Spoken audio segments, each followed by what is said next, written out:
was a great point guard for the Buffaloes last year, especially on short and intermediate throws, where he ranked first and second in completion percentage. He ranked 24th on deep throws of at least 20 air yards, though.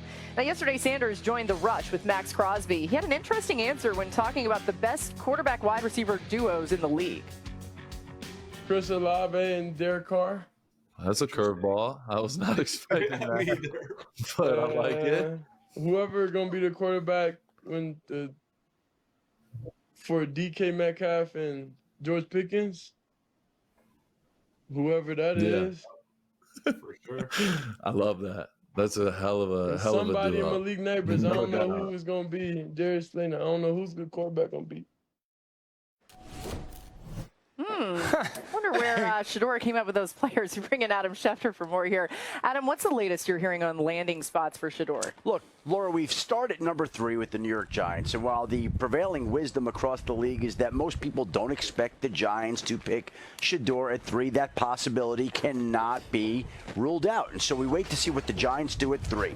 We don't think he's going number 9 to the New Orleans Saints. And if he doesn't go 3 and he doesn't go 9, the next real key spot would seem to be the Pittsburgh Steelers at number 21. And that's where there could be a big decision. It certainly sounds like Shedeur Sanders has support from the offensive coordinator, Arthur Smith. It sounds like he's got support from the head coach.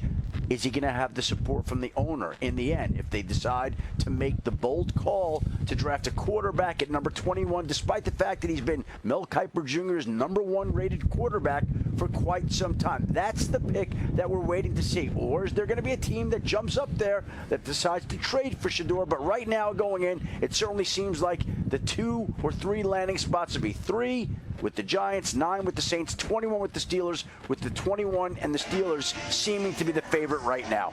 Yeah, Adam, as you've said many times in recent days, it's a wider range than we're used to seeing for a quarterback like this. Everybody's vibing together, doing rehearsals over there, getting ready for the big night.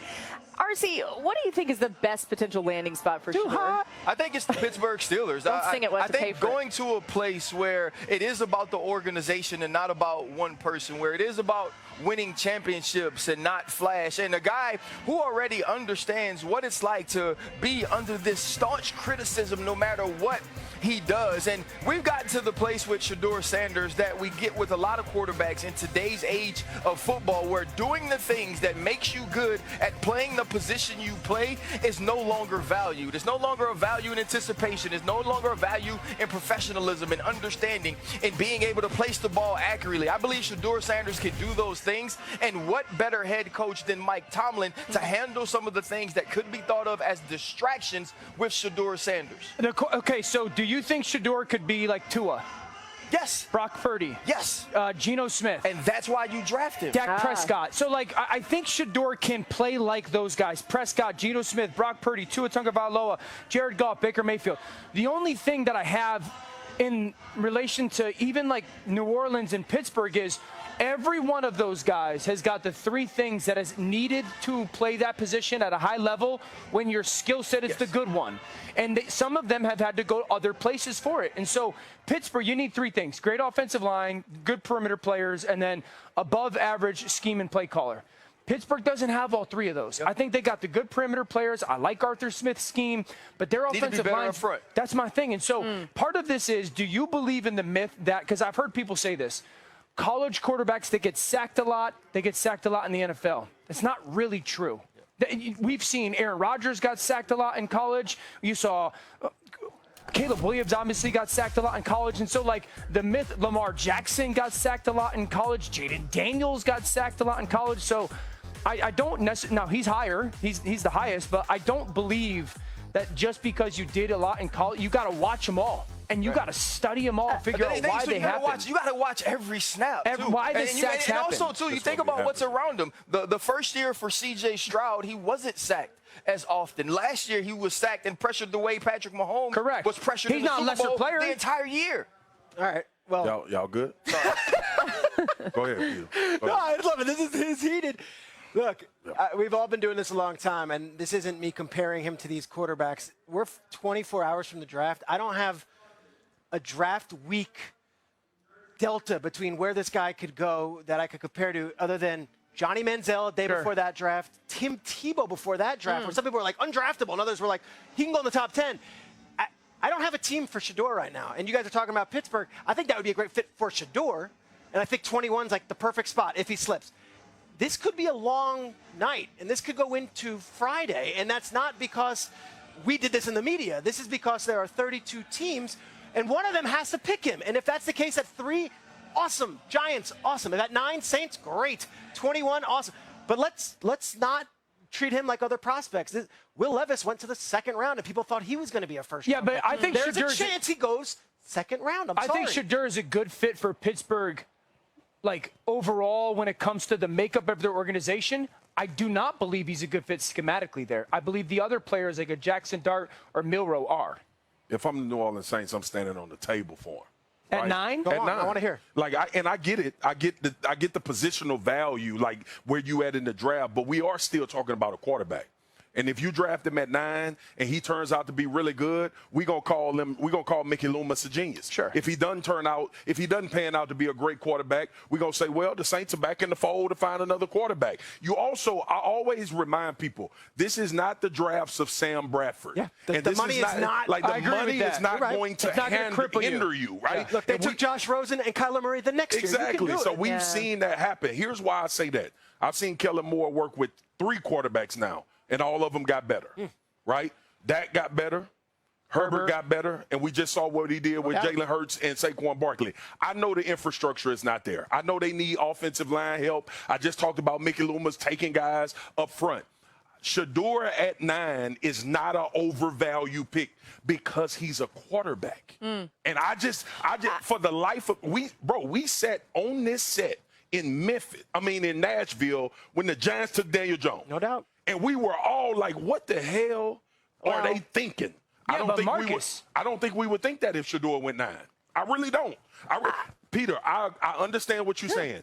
If the I'm just setting the stage as a possibility. If the Saints took Shedeur at 9, we would not bat an eye. I agree with that. What's happened is, as the draft has gotten closer, we've been informed that him going at 9 is less of a possibility. Yep. That's the reason where people would be surprised. But if you think about what the tape said at the end of the season, you would never have a problem with that if this draft happens the 3rd week of January. And if that happens, the first thing we're all going to say is, how do they get more weapons? How do they get a better O-line? I mean, that's just going to have to be what happens. Trey Lance went for 3 first rounds. Yeah, that didn't go as well. Still to come, Abdul Carter is at the top of everyone's list for defensive prospects. But who else will be a difference maker in this draft? Find out who Swagoo thinks can make the biggest impact on the defensive side of the ball. It's coming your way next.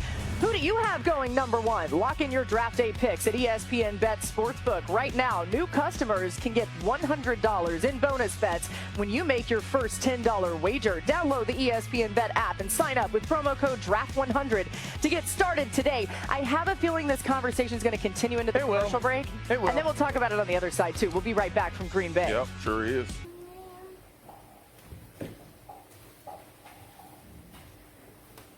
Xin chào tất cả mọi người đã quay trở lại với kênh của mình. Hôm nay mình sẽ hướng dẫn các bạn làm vòng bằng hạt cao su. Chắc là thế. Bố con mình ngủ.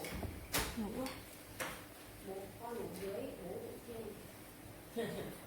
Bố ngủ trên đóng kín cửa đi, ngủ bên trong đấy. Cái con này là nó cũng bán hàng uy tín thế đấy. Giờ bọn này nó bán quần tệ chủ yếu là quần tệ.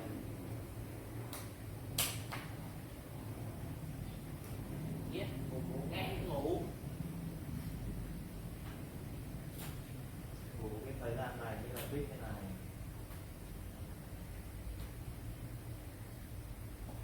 Ok đấy. Cái này để đặt bấm chốt là sao? Bấm chốt em chắc.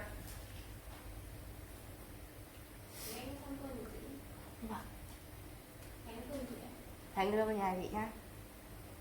Chị nói mà tư tưởng là kênh mà sao chị nói đấy. Kia nhỉ? Con sẽ phải làm đi đâu mà. Bọn này còn ăn một bữa rồi. Nhưng mà bữa sáng em có ăn gì đâu. Sáng không uống cà phê. Người thành phố ấy. Không cái gì?